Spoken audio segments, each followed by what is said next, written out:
งานแต่งงานสุภาพรูปบ้านเฮาคือแบบนี้แหละพี่น้องเอ้ย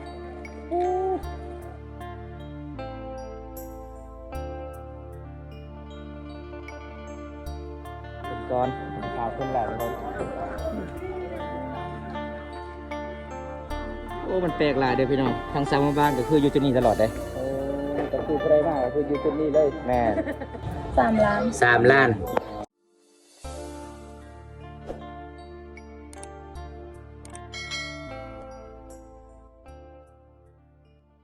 สวัสดีทุกคนตอนนี้สาวสุกามีข่าวสิมาบอกเพราะว่ามีงานแต่งอยู่บ้านเฮางานแต่งมื้อนี้แปลกหลายทุกคนเพราะว่าแปลกหลายทุกคนเลยเพราะว่าเฮาไปส่งนางมื้อนี้สาวสุกาสิพาทุกคนไปนำกันเลยทุกคนมื้อนี้หลายๆคนเลยทุกคนไปเลยม่วนหลายทุกคนไปนำกันเด้อ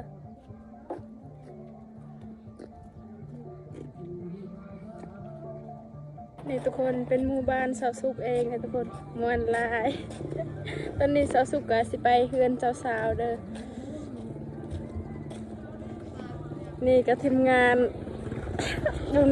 อายบุญตา สบายดีวันนี้เฮาก็ไปเบิ่งงานแต่งงานชนบทหมู่บ้านสาวสุขทุกคนวันนี้ทั้ง3หมู่บ้านก็ไปส่งเจ้าสาวไปเฮือนนี่พ่อไอ้แม่เป็นงานแต่งการเป็นงานแต่งงานใหญ่เลยพี่น้องวันนี้เขาเจ้าก็เอาไปกินงัวบ่ แม่น กินงัวเนาะมันจะไปนอนเลยเนาะ แม่น ก็คือ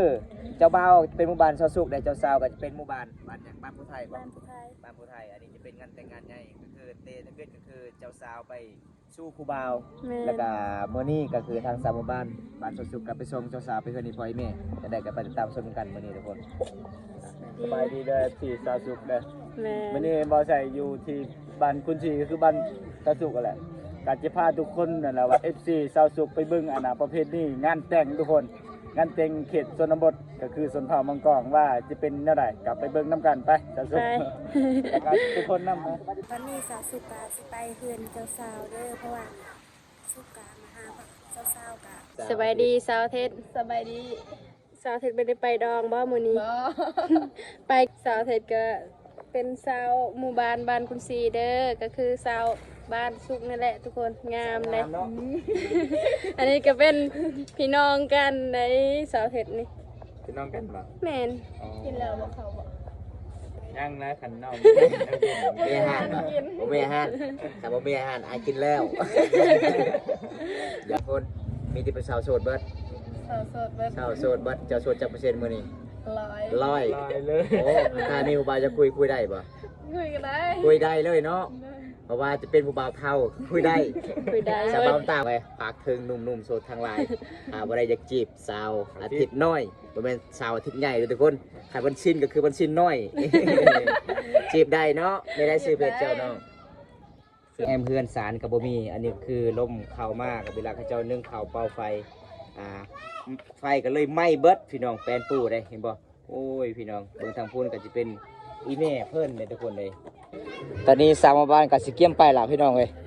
เพราะว่าทางฝ่ายเจ้าสาวยังบ่ทันได้มาก็คือชาวบ้านกลับมารอท่าจุดนี้เด้แบบงานแต่งงานเกียรติสมบัติสมเภาบรูบ้านเฮาก็คือแบบนี้แหละทุกคนเลยความสามัคคีเลยไปส่งเจ้าสาวไปเฮือนอีพ่ออีแม่มื้อนี้บอมตากะสิถ่ายให้ FC ได้รับชมคลิปนี้กะสิมาต่อบอนคลิปฮอดหมู่บ้านผู้ไทยเลยทุกคนก็คืออันนี้จะเป็นหมู่บ้านคูณ4ทุกคนเห็นบ่สาวๆหรือว่าจะเป็นผู้ชายผู้สาวว่าผู้แค่กลับมาหลายๆคนเนี่ยเขาจะไปงานดอกทุกคนก็คือเขาเจ้ากะมาค่ายเครื่องคองหานเซเว่นเล็กน้อยพี่น้องในเขตชนบทชุมพรบุรีเด้หลังจากนั้นก็ให้สาวหมู่บ้านก็คือขึ้นเฮือนขึ้นศาลอยู่ทางพูนเลยพี่น้องเรือนของเจ้าสาวเด้บรรยากาศหมู่บ้านนี่ก็คือเป็นหมู่บ้านอยู่ตามป่าตามดงเลยทุกคนมีแต่กกไม้ล้วนๆเลยหมู่บ้านนี่พี่น้อง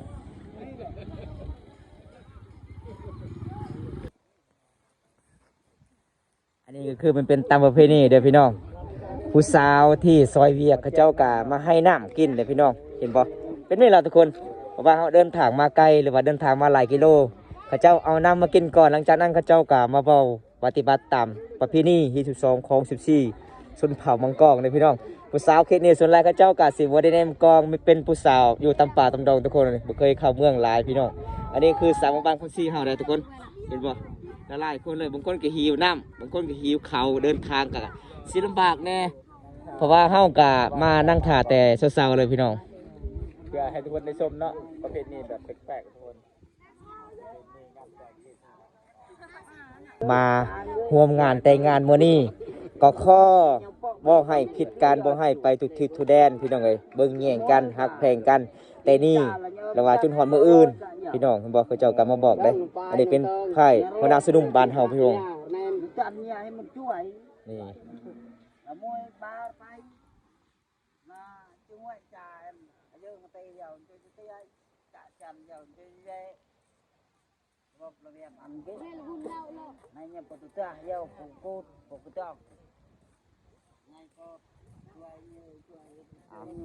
ตอนนี้อายายเพิ่นก็สิประกาศให้ชาวหมู่บ้านได้รู้จักคำพูดนำกันเด้อทุกคน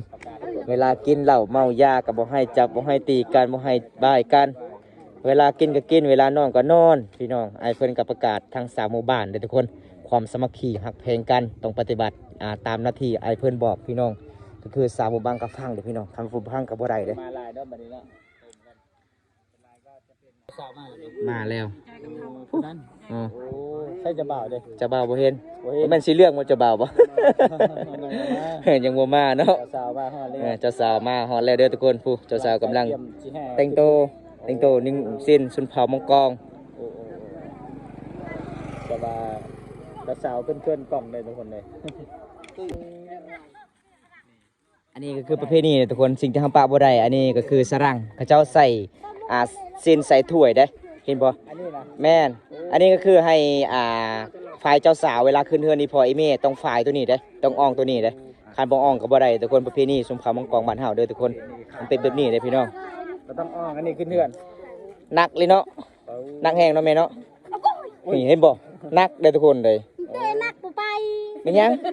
บ่ไปมียัง ตั้งทนายเลี้ยวแล้วเหรอ มียังอยู่นี่น่ะถ้วยบ่ ช่วงตะดัง เออ เพิ่นว่าบ่ฮู้แต่บ่ไปเพิ่นว่า3เลข3โดย ทุกคน เอาเพิ่นก็เว้า ขาดบ่ได้ขาดบ่ได้คัน ประเพณี บ่แล้ว ประเพณี โอ้ ประเพณีสุนทรมังกรปะบ่ได้ ก็คืออ้องอันนี้ขึ้นเพื่อน อ่องตัวนี้ได้ถ้าบ่มีตัวนี้ก็บ่ได้เด้ ทุกค สุ น นเผามังกรบ้านเฮาเวลาเขาเจ้าเอาลูกไผ่อีหยังต่างๆ ก็คือเวลาเฮ็ดงานดองแต่งหรือว่าเฮ็ดงานแต่งงานนี่ต้องอ่องตัวนี้ขึ้นเฮือนเด้ โอ้อันนี้เจ้าบ่าวหรือเจ้าสาว เจ้าสาว เจ้าสาวบ่ อันนี้เขาเจ้าใส่ถ้วยเต็มเด้ โอ้ เออ ใครก็บ่เคยเห็นคือกันนะประเภทนี้แบบนี้นะ แปลกเนาะ แม่น ไปประเทศไทยเนาะ พี่รักน้องรู้ไหม อ้าว พี่รักน้องรู้ไหม รัก อ้ายรักน้องบอ โอ้ภาษาจีนดิ อุ้ย อังกฤษเอา I love you โอ้เก่ง I love you you I love I สุดยอดเนาะเก่งเนาะ I love you เต็มร้อยแล้ว you เอาทุกคน ตอนนี้ก็ให้เขาเจ้ากับสิเข้าเลยเด้อพี่น้องเอ้ยสิเข้าเพื่อนเขาศาสตร์เลยเด้อพี่น้องอันนี้คือเจ้าสาวเด้อเจ้าสาวไปก่อนเด้อทุกคน เจ้าสาวไปก่อนสาบานไปตำหลังเห็นบ่พี่น้องงานแต่งงานสมภพรูปบ้านเฮาคือแบบนี้แหละพี่น้องเอ้ยโอ้สุดยอดหลายมันแปลกเลยพี่น้องประเพณีบ้านเฮาต้องแบบนี้เด้อทุกคนคันบ่เฮ็ดมันก็บ่ได้ล่ะพี่น้อง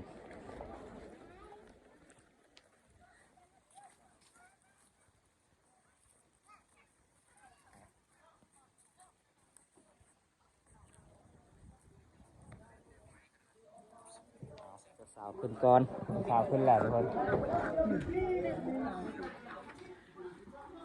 โอ้มันแปลกหลายเด้อพี่น้องทางสาวบ้านก็คืออยู่ที่นี่ตลอดเลย โอ้ก็คือผู้ใดมาก็คืออยู่จุดนี้เลย แม่น อยู่นั่งซ้อนนั่นแหละอยู่ไอ้ชนะกีบ มันสิเต็มเลยเนาะอันนี้เนาะ แม่ โอ้มันสิเต็มเบิ่งพี่น้องมื้อนี้อากาศร้อนหลายเด้อกะนอนอยู่นี่แล้วกินอยู่นี่เด้ โอ้ เด็กน้อย เฮ็ดแล้วแล้วเขามั่งบ่นี่นะ มางเอาไว้บ่ได้มันคลำผิดเหตุ ประจำบ่ได้เฮ็ดอะไรข้างหลังเนาะ มันเป็นตามประเพณีบางคนก็บางหลังคาเฮือนก็เฮ็ดตำอันนี้เด้บางหลังคาเฮือนเฮ็ดสู้กันนี่มันเป็นตามประเพณีถ้าเฮา ปฏิบัติบ่ได้ก็คือเวลาเฮ็ดงานบุญกินงะหรือว่างานแต่งงานมันก็ถามเด้ อ๋อ มีพี่ถามแล้วได้ต้องมีคนเจ็บแน่นอนอยู่ในเฮือนในศาล นี่ก็เป็นประเพณีแปลกๆนะแต่ละชนเผ่าจะบ่คือกันเลยทุกคนเด้อจะแตกต่างกันไป